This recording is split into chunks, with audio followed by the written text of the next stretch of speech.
तो आज हम बात कर रहे हैं इमोशनल इंटेलिजेंस की, है ना, मतलब ईक्यू। कभी सोचा है अगर हम अपनी फीलिंग्स को बेहतर समझ पाएं, उन्हें संभाल पाएं और दूसरों के साथ भी कनेक्शन बेहतर बना पाएं? ये कोई फैंटेसी नहीं है, यही तो है ईक्यू का कमाल। बिल्कुल। और देखिए, ये सिर्फ मतलब अच्छा अच्छा महसूस करना या अपनी भावनाओं को बस कंट्रोल कर लेना नहीं है। हाँ, वो तो सुपरफिशियल लगता है। सही कहा। ये असल में है अपनी भावनाओं को समझदारी से इस्तेमाल करना, ताकि फैसले बेहतर हों और हाँ, रिश्ते भी गहरे हों। और मजे की बात यह है कि आजकल की दुनिया में ना इसे शायद आईक्यू से भी ज्यादा जरूरी माना जाने लगा है। हाँ, ये बात तो मैंने भी पढ़ी है। और हमारे पास जो जानकारी है, जो रिसर्च है, वो भी ईक्यू के जो कोर आइडियाज हैं और हमारी रोज की जिंदगी में इसका क्या असर होता है, इसी पर रोशनी डालती है। तो चलिए इसको थोड़ा और समझते हैं। सबसे पहले, ये ईक्यू आखिर है क्या भला? बहुत आसान शब्दों में कहें तो ये अपनी भावनाओं को और हाँ, दूसरों की भावनाओं को भी पहचानने की काबिलियत है। गोलमैन, उन्होंने इसे काफी पॉपुलर बनाया है। उन्होंने इसके 5 खास हिस्से बताए हैं। पहला है आत्म जागरूकता, सेल्फ अवेयरनेस। सेल्फ अवेयरनेस मतलब खुद को जानना, अपने मूड को, अपनी फीलिंग्स को पहचानना। हाँ, और ये भी देखना कि उनका हमारे आसपास के लोगों पर क्या असर पड़ रहा है। जैसे मान लीजिए मैं ट्रैफिक में फंसी थी और ऑफिस आकर किसी छोटी सी बात पर चिढ़ गई, तो ये समझना कि वो चिढ़ शायद ट्रैफिक के गुस्से की वजह से है ना? एकदम सही, यही है आत्म जागरूकता। और जब आप ये पहचान लेते हैं, तब आता है दूसरा कदम। ओके, दूसरा क्या है? वो है आत्मनियमन, सेल्फ रेगुलेशन। ये सिर्फ भावनाओं को जैसे गुस्से को दबाना नहीं है, बल्कि उन्हें एक हेल्दी तरीके से मैनेज करना है, संभालना है। जैसे कोई बहुत गर्म बहस चल रही है मीटिंग में, तो एकदम से आवाज ऊंची करने के बजाय एक गहरी सांस लेना और फिर शांति से स्पष्ट रूप से अपनी बात कहना। ठीक है, तो पहले खुद को समझा, आत्म जागरूकता, फिर अपने रिएक्शन को संभाला, आत्मनियमन। ये तो हुए खुद से जुड़े। आगे? तीसरा है प्रेरणा, मोटिवेशन। लेकिन ये बाहरी मोटिवेशन नहीं है, जैसे पैसा या तारीफ। तो फिर? अंदरूनी। हाँ, ये अंदर से आती है, अपने गोल्स के लिए, अपनी वैल्यूज के लिए काम करने का जज्बा। इसमें वो बात भी शामिल है कि जब मुश्किलें आएं तब भी हार ना मानना, उम्मीद बनाए रखना। सोचिए कोई नया बिजनेस शुरू कर रहा है, उसे बार बार नाकामी मिलती है, लोग मना करते हैं, पर उसका जो विजन है उस पर यकीन उसे आगे बढ़ने की ताकत देता है। वो है असली प्रेरणा।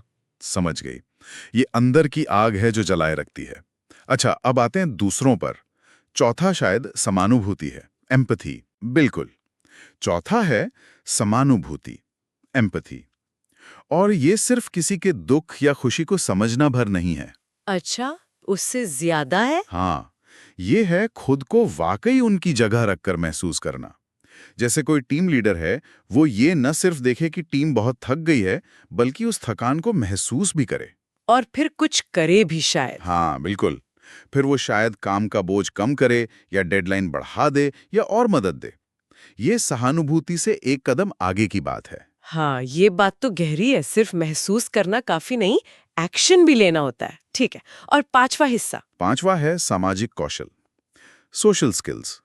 इसमें वो सब कुछ आ जाता है जो हमें दूसरों के साथ घुलने मिलने में मदद करता है। जैसे कि? अच्छे रिश्ते बनाना, अपनी बात सही तरीके से रखना ताकि लोग समझें और माने भी। अगर कोई मतभेद हो जाए तो उसे सुलझाना। मिसाल के तौर पर एक मैनेजर है, उसे किसी एम्प्लॉय को फीडबैक देना है, तो वो सिर्फ कमियां नहीं गिनाएगा। हाँ, वो डीमोटिवेटिंग हो सकता है। सही कहा। तो एक अच्छा मैनेजर उसे एक सीखने के मौके की तरह पेश करेगा, ताकि गलती भी सुधरे और उस कर्मचारी का हौसला भी ना टूटे। वाह, तो ये पांचों मिलकर बनाते हैं ईक्यू। पर आजकल इसकी इतनी चर्चा क्यों है? क्या ये पहले नहीं था या बस इसे अब नया नाम दे दिया है? ये हमेशा से जरूरी था, लेकिन आज की कॉम्प्लेक्स दुनिया में इसकी अहमियत कह सकते हैं बढ़ गई है। ये सिर्फ सॉफ्ट स्किल का फैंसी नाम नहीं है। क्यों बढ़ गई है अहमियत? देखिए, टेक्नोलॉजी बहुत सारे काम कर सकती है ना, हाँ। पर इंसानों के साथ डील करना, टीम में मिलकर काम करना, बदलावों को अपनाना, हाँ, ये तो मशीनें नहीं कर सकती। बिल्कुल, यही ईक्यू काम आता है। रिसर्च तो ये भी कहती है कि खासकर लीडरशिप रोल्स में टॉप पर पहुंचने और टिके रहने के लिए ईक्यू अक्सर आईक्यू या टेक्निकल स्किल से भी ज्यादा मायने रखता है। अच्छा, ये तो बड़ी बात है। हाँ, क्योंकि जिन लोगों का ईक्यू हाई होता है, वो बेहतर टीम प्लेयर होते हैं, स्ट्रेस को बेहतर तरीके से हैंडल करते हैं, उनके आपसी रिश्ते ज्यादा मजबूत होते हैं। और जिनका ईक्यू कम होता है, क्या उनमें कुछ कॉमन पैटर्न दिखता है? हाँ, अक्सर ऐसा देखा जाता है कि वो दूसरों की भावनाओं को ठीक से समझ नहीं पाते। कोई अगर उन्हें फीडबैक दे तो उसे पर्सनल अटैक समझ लेते हैं। डिफेंसिव हो जाते हैं। हाँ, और अपनी गलतियों के लिए दूसरों को ब्लेम करने की टेंडेंसी हो सकती है। शायद वो अच्छे से सुनते भी नहीं है, बस अपनी कहना चाहते हैं। तो मतलब ईक्यू कम होना रिश्तों और काम दोनों के लिए मुश्किल खड़ी कर सकता है। हाँ। पर अच्छी बात यह है कि इसे सुधारा जा सकता है। ऐसा तो नहीं कि ये फिक्स्ड है। नहीं, बिल्कुल नहीं। यही तो सबसे अच्छी बात है। ईक्यू को बढ़ाया जा सकता है, डेवलप किया जा सकता है। कैसे? कुछ तरीके बताएंगे? जरूर। एक तो है माइंडफुलनेस की प्रैक्टिस, मतलब अपने विचारों और अपनी भावनाओं पर ध्यान देना, बिना उन्हें अच्छा या बुरा कहे, बस ऑब्जर्व करना। ओके, जागरूकता बढ़ाना। हाँ। दूसरा, अपनी भावनाओं को लिखना, जर्नलिंग करना, या किसी ऐसे दोस्त या इंसान से बात करना जिस पर आप भरोसा करते हो। इससे उन्हें समझने में मदद मिलती है। लोगों को वाकई ध्यान से सुनना, ये समझने के लिए कि वो क्या कह रहे हैं, ना कि सिर्फ जवाब देने के लिए तैयार रहना।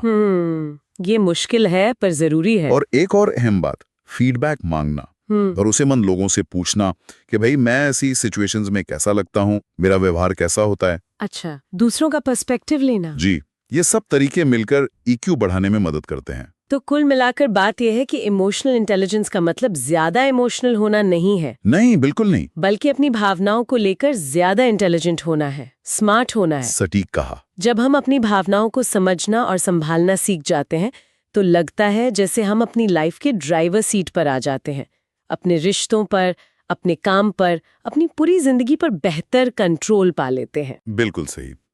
और जाते जाते एक सवाल हम सबके सोचने के लिए छोड़ जाते हैं। बताइए।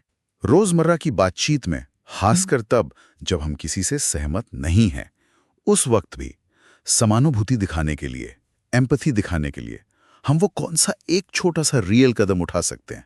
बस एक छोटा सा कदम। सोचने वाली बात।